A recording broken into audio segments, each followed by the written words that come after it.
gosh. Okay. Hey, everyone. Welcome to Mamá Cita, your weekly mama date where we discuss all things momming while Latina. Hi, I'm Wendy. I'm currently a stay-at-home mom by day and flamenco dancer and writer by night. I live in the suburbs. I'm raising 2 bicultural children. I'm from El Salvador, but grew up in Los Angeles in a very traditional Latin household. And I'm Alex. I'm a single mom of a fabulous 5-year-old girl. I'm an artist, actress, and dancer living in LA. My life is not so traditional. We've been friends for over 13 years, and trust us, figuring out motherhood is way more fun with your fellow Mamá Citas. Can I start this episode by sharing a story? Yes. In 2019, I spent 4 months in Miami staying with my mother. Okay, the majority of our arguments were food related because of Sophia and what she was giving Sophia. What did she give her to eat? Oh my God, it was terrible. My mother had this idea, or has this idea, that kids should eat all the sugar that they want. All of it. She literally told me, "Esta es la edad donde más necesitan azúcar para desarrollar el cerebro." Let me translate that. My mother believes that kids, and at the time my daughter was 4, that kids that age need all the sugar so that their brain can develop. All the sugar she wants, like ice cream for breakfast.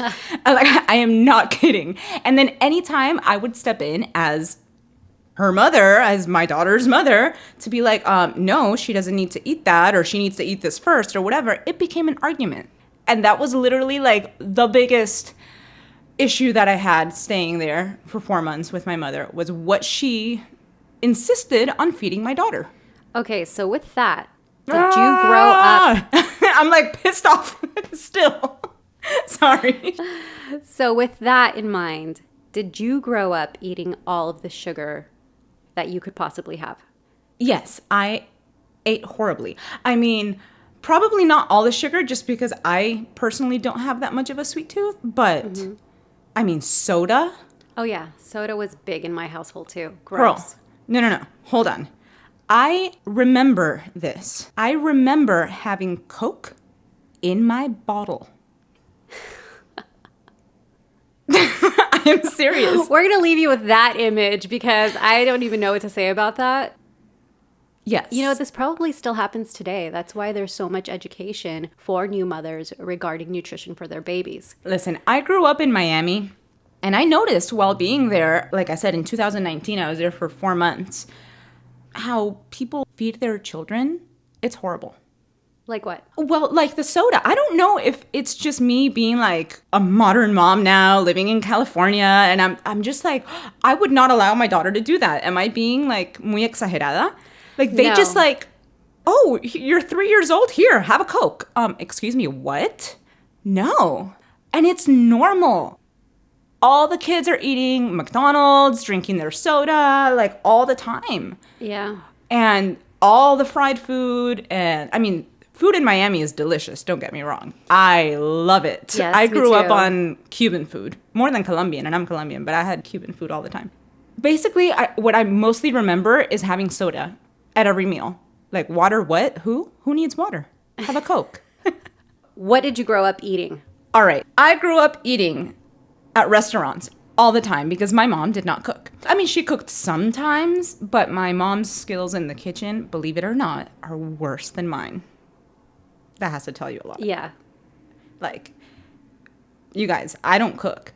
My mom, mucho menos, okay? So if my mom ever cooked anything, it was white rice with like maybe some carne molida, but that's like on a special occasion, okay? Because that requires like turning on the stove, okay?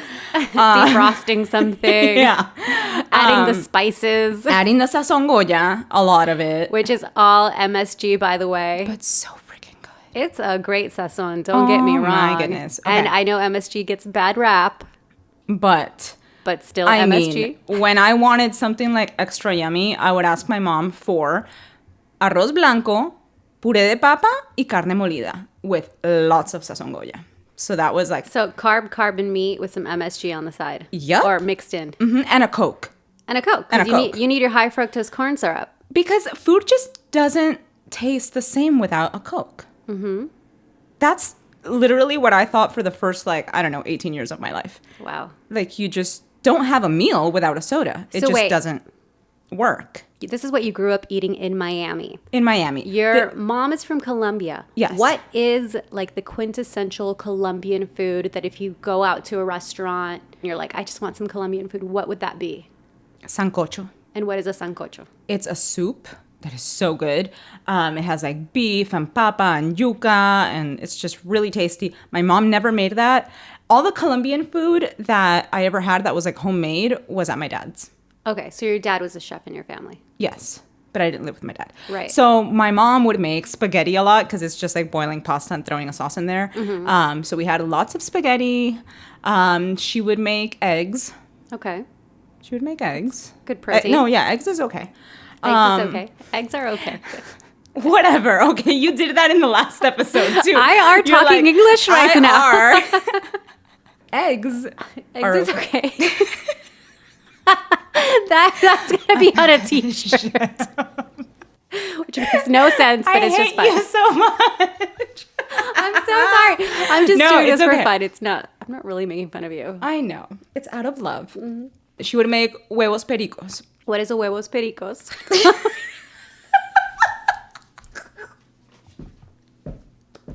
Because I know what huevos are and I know what pericos are, but what are they when you put them together? Okay, I'm sorry. Okay, huevos pericos, that is a Colombian thing. Well, I mean, not really, but that's what they call it in Colombia. It's just scrambled eggs with tomato and onion. Okay. Mixed in. Yeah. So huevos pericos. Oh, you know what's a Colombian thing that I do love? Mm-hmm. And it's so weird to other people. Chocolate con queso. Like hot chocolate to drink, and you put cheese in it. What kind of cheese? I mean, we would put like Munster cheese, any cheese that melts. That's really funny. You totally made fondue in a cup of hot chocolate. Yes. Amazing. It's pretty genius. It is. What do we call this? Chocolate con queso. Chocolate con queso. Yeah. Fondue. I'm sorry. Fondue are okay too.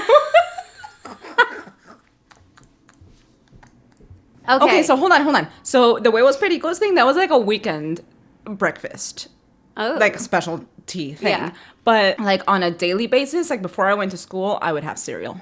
Which cereal? What was your favorite cereal? Cookie Crisp. Basically, tiny little chocolate chip cookies with milk. It's sugar. You need it to What help. else do you need? Need it for your brain. You need it for your brain. All the sugar so my brain can develop. And then you end up talking like me. You guys. All right. Ooh, it's a day today. I know. So what did you grow up eating? Let's see. What did I grow up eating? Like on the daily. Breakfast. What'd you have for breakfast before going to school? I didn't have breakfast. My mom would go to work, and she would go to work before I went to school. Mm-hmm. So breakfast, whatever there was. You would just feed yourself. Yes. So, I was one of those latchkey kids, right? I had a key to come in and leave. Don't open the door for strangers. Yeah. Feed yourself whatever's in the fridge. And usually in the fridge, there was stuff for sandwiches. There was eggs. I'm sure there was some kind of sugary cereal. Here's the irony. My mom's job here in the U.S. Oh, I know where this is going. Yes. So before food trucks were cool and all the rage, my parents came to the U.S. and started a food truck business. So my mom learned to cook all this Mexican food. We're not Mexican. We're from El Salvador. And she learned to cook all this, typical American fast food. Yeah. Burgers, hot dogs, steak and eggs, things like that. It's funny because she worked in the food industry, but didn't really feed us at home very often. On the weekends, she would cook, but it was never any traditional Salvadoran food like you think of Salvadoran food, like pupusas. Yeah. Right? That's kind of like a corn pancake that's stuffed with meat or beans or cheese. It's kind of like a street food, right? Mm-hmm. It's a comfort food. It's not really something that people will make on the daily and eat at home. So, I don't know, she would do a lot of like surf and turf. I mean, vegetables and salad were non-existent.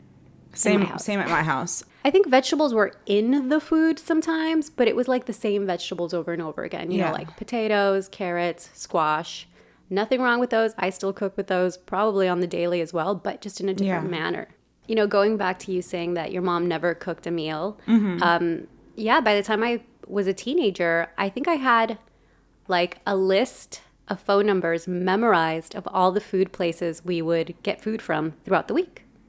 Oh, so you were eating out all the time, too. Yeah, we ate out all the time. Yeah. So it was like I had the pizza guy memorized. We had like the Italian food place, the Chinese food place.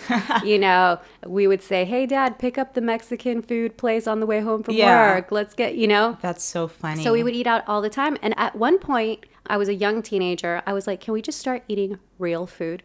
And I would ask this all the time, comida verdadera, please. Yeah. This is before the whole like whole food revolution, right? How did you even discover that there was such a thing as real food? Because I was unaware until I moved to California. Okay, well, I grew up in California right when we moved. Okay, yeah, that makes sense. Glendale, woo woo. So I would ask for real food. And then at one point, I told my parents, I just want to be a vegetarian because I want to eat things that are healthy for me. I was 14 years old and I had no income of my own. And I've mentioned this before. My mom, you know, was not against it. She just didn't help me. She was like, well, figure out what you can eat that's already in the house or on the plate that I give you or that we order. Yeah. Girl, do you know that in Miami, you can go to like a drive-thru and get Cuban food? You go through the drive-thru and you can have like vaca frita with your arroz maduros. Like, oh my God, in a drive-thru. Like, how easy is that? That's awesome. It's amazing. Yes, it is. Oh my God. You know what's not amazing? Okay, let me tell you what's not amazing. Living really close to a Burger King and deciding that that's what you're going to have for lunch every single day.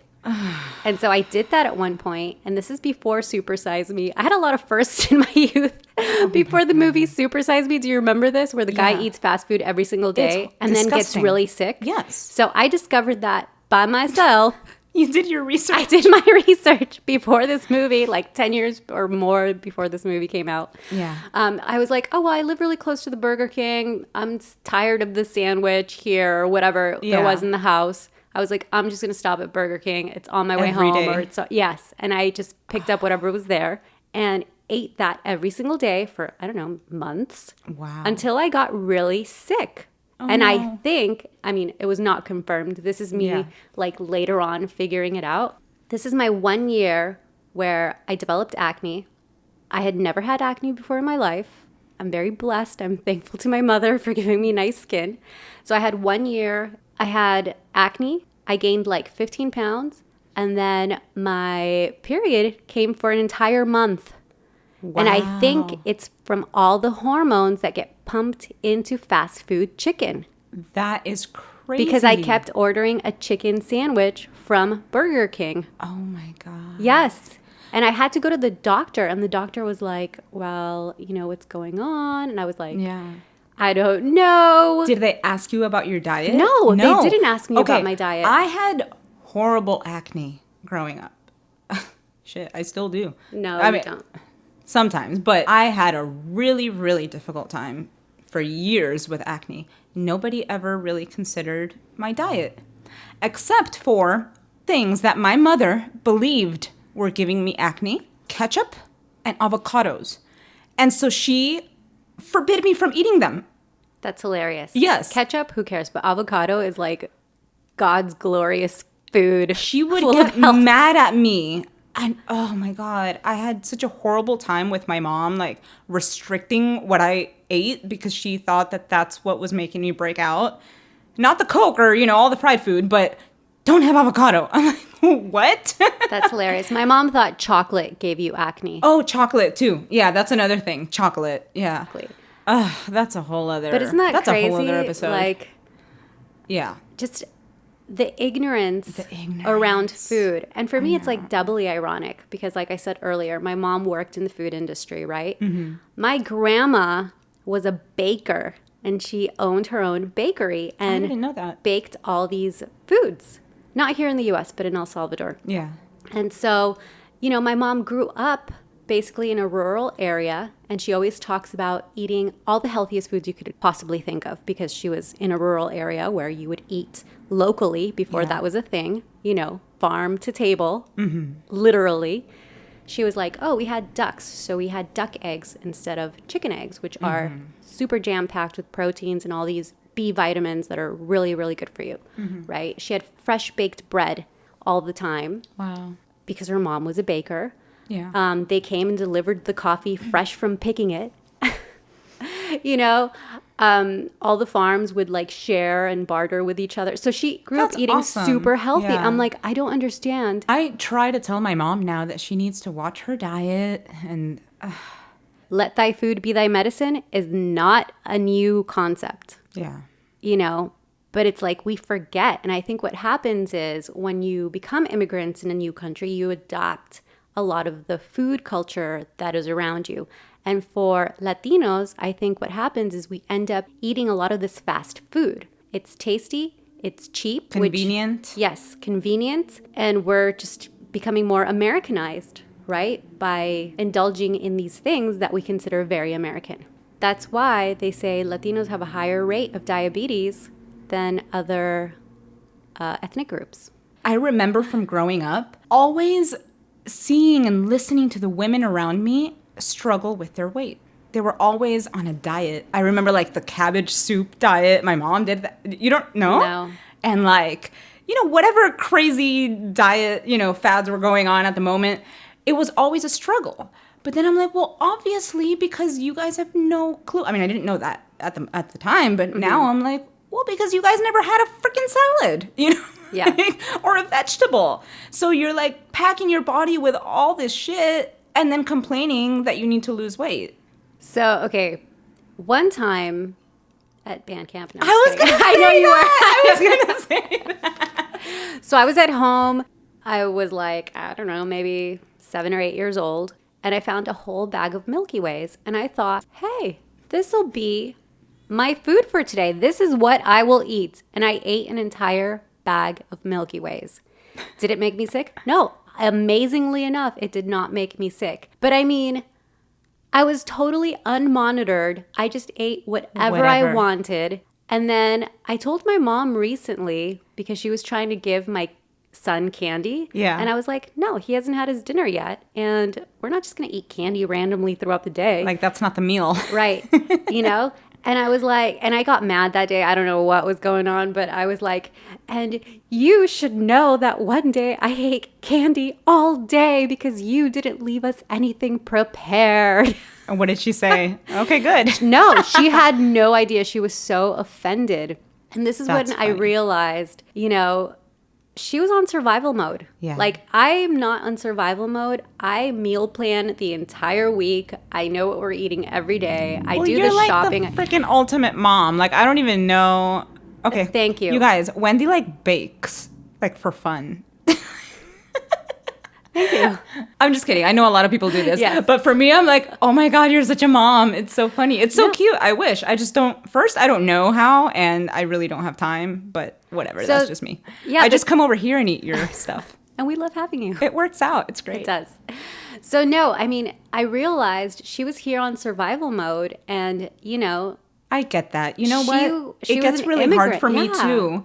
Being a single mom, I don't have time to like really cook. I mean, Yeah. I try to eat I'm not healthy and saying- at home and whatever, but it Yes. gets hard. It does, sometimes. but she was just very unconscious. Her parenting style was very unconscious. And I'm not here knocking my mom. I understand the situation that she was in the moment now that Yeah. I'm an adult. So I'm not hating. It's just funny that I was allowed to eat candy all day long. And it was totally fine. That is the perfect transition to what did my mom send my daughter in the mail? Okay, you guys, I'm going to post a picture of this. Remember, Yes. I sent you the picture. A box full of, it was like, 11, 12 packs of Ferrero Rocher chocolates. It's fancy. No, it's fancy. And they're delicious. I get it. But It's not for her brain. Stop being mean. It's for her brain development. You guys, this is the gift that my mom sent my 5-year-old. a dozen packs, not like the little like 3 chocolate ones. No, like the packs that have like 9 chocolates each. She went to Costco. She went to Costco and then sent this to my daughter in the mail as a gift. Pobrecita. I mean, thank you, Mom, if you're listening. I know it was with good intention. And those are really good chocolates. I get it. They're yummy. But oh my God, does my 5-year-old need that many chocolates? She ate 1 pack and that's it. The other ones are like hidden. And my mom's like, ¿Ya se los acabó todos? She expects. She wants to send more. Yeah. My mom, when I was in Miami, she would get mad at me saying que la niña no estaba comiendo bien. Or still, she'll call me and she's like, ¿Está comiendo bien la niña? And I think in my mind, what does comiendo bien mean to you? Yeah. Because if I was there, she'd be eating, you know, all the carbs, all the sugar, like all this stuff that is not good for you. But in her mind, the more you eat, the better. It's also that mentality of like, bigger babies mean healthier babies. And that's not true. My babies are so healthy. Because Rolls for days. Yes, everybody loves a bebé rellenito, los rollitos, qué lindo, gordito, whatever. Gordito hermoso is what we called my son forever because he was it's funny because a roly, lovely baby. Everyone calls each other like gorditos, gorditas, whatever, de cariño because that's like a cute thing. But at a certain point, it's not cute anymore. My daughter has always been petite. She's thin because, well, look at me, look at her dad. Like, obviously, she's not going to be a big person. And I'd rather her be the way that she is. Oh, another thing I tell my daughter all the time is listen to your body. Yes. When you are full, you don't need to eat anymore. Yeah, this is a big one. You know, I guess now it's a thing. It's called intuitive eating.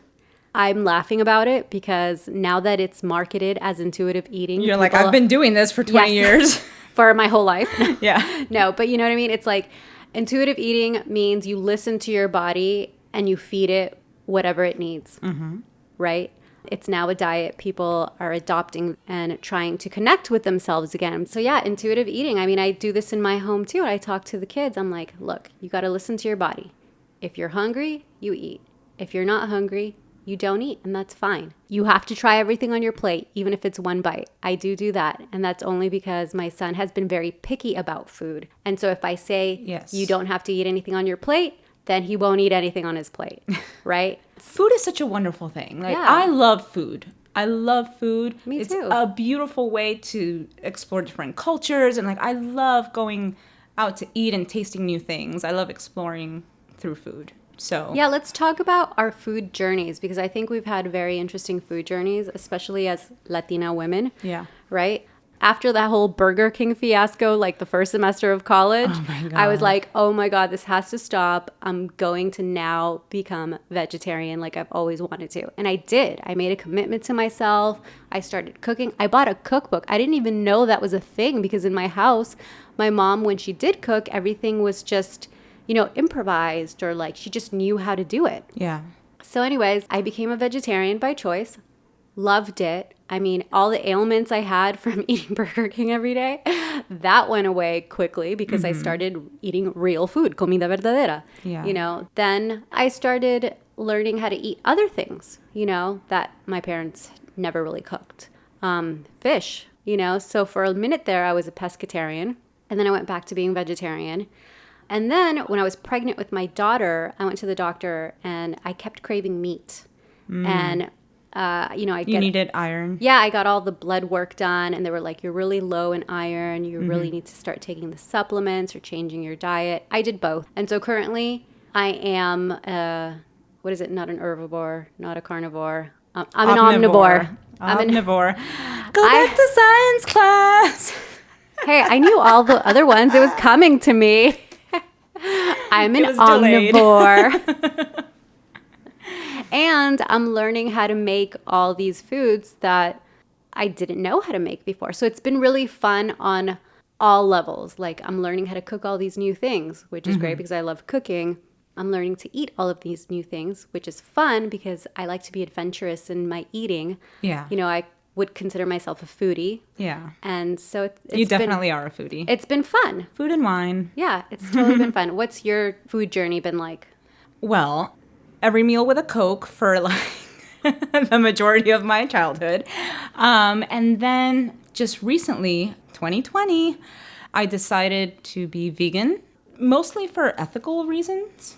You know, I love animals. I've always loved animals. And I think... you wanted to be Jane Goodall. Yes. When you grew up. Yeah. I did want to be Jane Goodall. That was like Can you tell people about how you like your friend was a chimpanzee and your...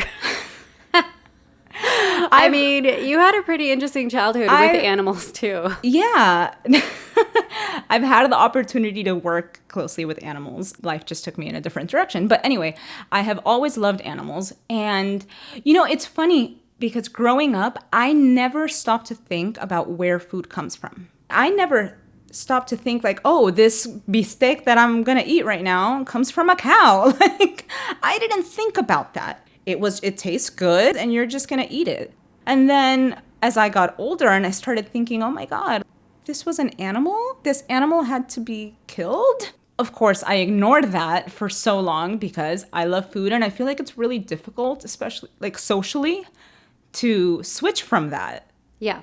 Not so much now, because now it's like popular to be vegan. Everyone's vegan. But, right? Or no, is that just me? But anyway, so this whole thought of, oh my God, my food came from an animal, it made me sad. Stuff like that makes me sad, but I ignored it. If you choose not to think about it, it kind of disappears. And so in 2020, being stuck at home all the time and not being able to go out to restaurants and all that, I had to start feeding myself and cooking for myself. And so first I transitioned to a vegetarian diet because I'm like, well, I'm just not going to cook meat. I'm just, whatever, going to make other things. And then I don't know, something inside me was just like, you know what? It's time to just cut out anything that comes from an animal because it really is what I believe in. I just ignored it for a very long time. Mm-hmm. So I feel great. Good. Yeah. And so your body composition is made for this, and that's fine. And I'm exploring all these different things. Like, who knew that chia seeds and hemp seeds and like all this stuff, nutritional yeast, like what is that? I had no idea that even existed. Yeah. So I'm incorporating all these things into my diet now. Good. Nuts and seeds and all these kinds of things that I didn't even know about. A lot more greens. Yeah. I make smoothies all the time for my daughter also. I sneak spinach in there. She's a no. So like she's getting her greens. So am I. I am eating a variety of foods now much greater than I ever did before. And that's awesome. So are you plant-based in everything in your life or just food? I try. Is your makeup vegan? My makeup is vegan. Your hair products? Yes. Like stuff. I'm just playing devil's advocate here. No, it's fine. Well, here's the thing. I'm going to be honest. I'm not going to Are you wearing leather shoes? I'm just kidding. Wait, no. I will answer that. Shoes that I'm buying now, I am making sure that they're vegan. Yeah. Purses that I'm buying now, I'm looking for, vegan certified. Anything that I had before, I'm not going to throw it away because it already exists in my closet. And you don't want to make more waste anyways because it's not going to get recycled. Like I have a leather jacket that I wore last night, but you know what? I already had it. I've had it for years, so whatever. It's fine. It's about moderation. Yeah. We don't have to be extreme here about the veganism. I'm just giving you shit because it's funny. The stuff that I'm buying now, I am being aware of it. You're being conscious, and that's great. I am being conscious. What food traditions are you going to inculcate? ¿Es una palabra en inglés o me lo No estoy sé, inventando? pero inculcar. I understood that totalmente. Inculcate. Okay. ¿Qué le voy a inculcar a la niña? Okay, yes. So let me explain. Eggs is okay. No. Actually, my daughter eats eggs. She loves eggs. Uh-huh. And I get that because I love eggs too. I'm choosing not to eat eggs right now, but I get it. I don't cook any meat or chicken or anything like that. But when she's with her dad, I know she does, and that's fine. And I tell her that it's her choice. This is not something I grew up with. This is something I've adopted here in California. But for Nochebuena, that's the 24th, we're going to make tamales at my house. Okay. Okay, we're going to make Salvadoran-style tamales, not Mexican-style tamales. This is a nice tradition. I like the kids to think like, oh, Nochebuena, tamales. Yeah. For the holidays, you would think, right, that we would have like a traditional Colombian meal or whatever. No. You know what was tradition for us? Chinese food. No. Kugel. Almost like Chinese food. I'm just kidding. Do you know what kugel is? Yeah. Yeah. We made kugel. Like, and it's so funny. In Colombia, you guys make kugel? No, that's what I'm saying. It's not a Colombian thing. In my family, like my mom, my sister, my That's niece, hilarious. like do you have us, any Jewish ancestry? No, it's because my mom, there was a time where she used to take care of this older lady and she was Jewish. And she gave us this recipe to make kugel and we made it and it was delicious. It is delicious. And we started making that for every holiday. So every like Thanksgiving or Christmas or whatever, it's kugel. That's hilarious. I know. But it is delicious. It's so good. It's like pasta and dessert combined into one. Yes. I'm a fan. I have to say, our kids have pretty sophisticated palates. They do. Sí o no? Sí, My completamente. daughter, she loves sushi. I know it's she so does. funny. Oh my God. You should see her ordering at a sushi restaurant. She's hilarious. My big generalization is that we're probably not raising our kids with the same food traditions that we grew up with because so much has changed in the food industry and we are so much more educated about food and the effects of different foods in our bodies. So, mamacitas, what did you grow up eating? Do you have food traditions in your family that you're propagating in your own household? Are you starting new food traditions that are more aligned to your current beliefs? Tell us. Share your stories. On the next episode of Mamá Cita! Screen time. This is a podcast about starting conversations, so share your thoughts. Leave us comments. Send us pictures of your mama date. Mamá Cita. Mama date. Follow us on Instagram and Twitter at Mamacita Podcast. New episodes out every Friday, so don't forget to subscribe. And if you like what you heard, please give us 5 stars and leave a review. Thank you for listening. Mamacita Podcast is created, hosted, and produced by Wendy Castellanos-Wolf and Alexandra Rosso. Edited by Alexandra Rosso. Our sound engineer is Scott Wolf, and our theme song is based on Drume Negrita, a Cuban lullaby, arranged and recorded by Scott Wolf. Also, check out our Mamacita blog by Wendy Castellanos-Wolf. Find that and more at mamacitapodcast.com. And that's a wrap. Bye.